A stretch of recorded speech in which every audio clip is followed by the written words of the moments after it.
हमारा देश कहानियों को कहने और सुनने वाला देश है। दुनिया के किसी भी कोने के किसी प्रतिष्ठित व्यक्ति से जुड़ी कोई घटना हो तो हर कोई उसके तार खुद से जोड़ने लगता है। इसका हालिया उदाहरण पूर्व प्रधानमंत्री डॉक्टर मनमोहन सिंह और हल्द्वानी के एक स्कूल से उनके कनेक्शन जोड़ने का है। डॉक्टर मनमोहन सिंह की मौत के बाद आपने भी कई जगह देखा होगा कि उनका बचपन हल्द्वानी में बीता।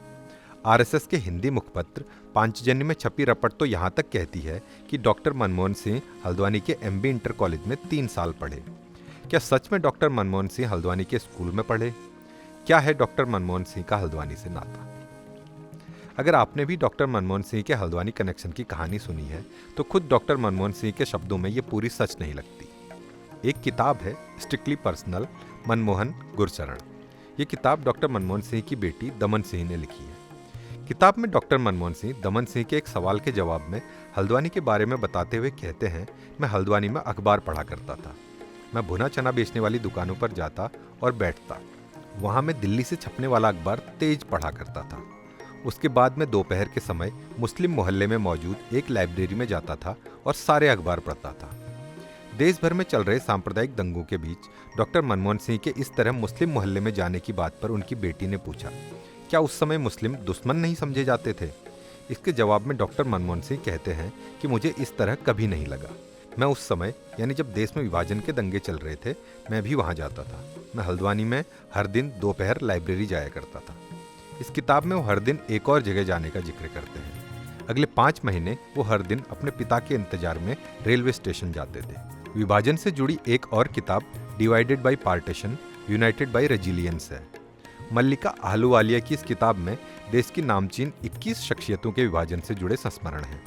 किताब में पहला चैप्टर ही डॉक्टर मनमोहन सिंह से जुड़ा है। भारत विभाजन से पहले पेशावर में रहने वाले डॉक्टर मनमोहन सिंह विभाजन के समय महज 14 साल के थे। विभाजन के दंगों में डॉक्टर मनमोहन सिंह के दादाजी की भी हत्या की गई थी। घटना को याद करते हुए डॉक्टर सिंह ने कहा है कि हमारे पिताजी को चाचा के 4 शब्दों का एक टेलीग्राम मिला, जिसमें लिखा था, father killed, mother safe. Doctor Manmohan Singh के पिता ने विभाजन से 2-3 महीने पहले ही उस समय के संयुक्त प्रांत के हल्द्वानी शहर में बसने के बारे में सोचा था। व्यापार के चलते हल्द्वानी में उनके पिता के कुछ संबंध थे। उन्हें उम्मीद थी कि वे लोग उन्हें यहाँ अस्थायी रूप से बसने में मदद करेंगे। मई-जून 1947 के मध्य डॉक्टर मनमोहन सिंह का परिवार हल्द्वानी के लिए निकल पड़ा। अपनी इस यात्रा के बारे में डॉक्टर सिंह कहते हैं कि हम ट्रेन से लाहौर, अमृतसर, सहारनपुर, बरेली जैसे बड़े शहरों से होते हुए हल्द्वानी पहुंचे।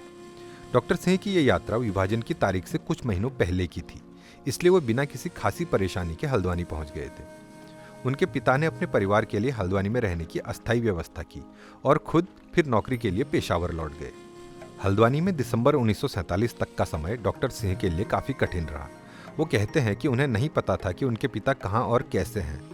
देश में हो रहे भयानक दंगों के बीच वो हर सुबह रेलवे स्टेशन इस उम्मीद से जाकर बैठ जाते कि शायद आज आने वाली ट्रेन में उनके पिता भी हों।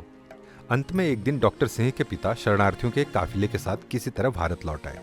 हल्द्वानी आकर उन्होंने परिवार के साथ भारत में किसी नए काम की खोज शुरू की और आखिर में अमृतसर जाकर एक किराने की दुकान शुरू की। मल्लिका आहलूवालिया की इस किताब में डॉक्टर मनमोहन सिंह कहते हैं कि मैं खालसा हाई स्कूल पेशावर में 6ठी कक्षा में रजिस्टर हुआ। मैंने वहाँ 10वीं तक की पढ़ाई की और मैट्रिक के लिए पंजाब यूनिवर्सिटी में दाखिल हुआ। हल्द्वानी में स्कूल पढ़ने की जो बात सोशल मीडिया में चल रही है, शायद वो गलत है, क्योंकि डॉक्टर मनमोहन सिंह हल्द्वानी में बिताए अपने समय के बारे में कहते हैं कि वो महज 14 साल के थे। मैंने हाई स्कूल की परीक्षा इस उम्मीद से दी थी कि दंगे रुक जाएंगे और उनका रिजल्ट घोषित किया जाएगा। डॉक्टर मनमोहन सिंह ने फरवरी 1948 में दिल्ली जाकर अपनी हाई स्कूल की परीक्षा दोबारा दी और 11वीं और 12वीं के लिए वो खालसा कॉलेज अमृतसर में दाखिल हुए। हालांकि सितंबर 1948 तक उनका हाई स्कूल रिजल्ट आया और उन्हें हिंदू कॉलेज अमृतसर में दाखिला मिल गया।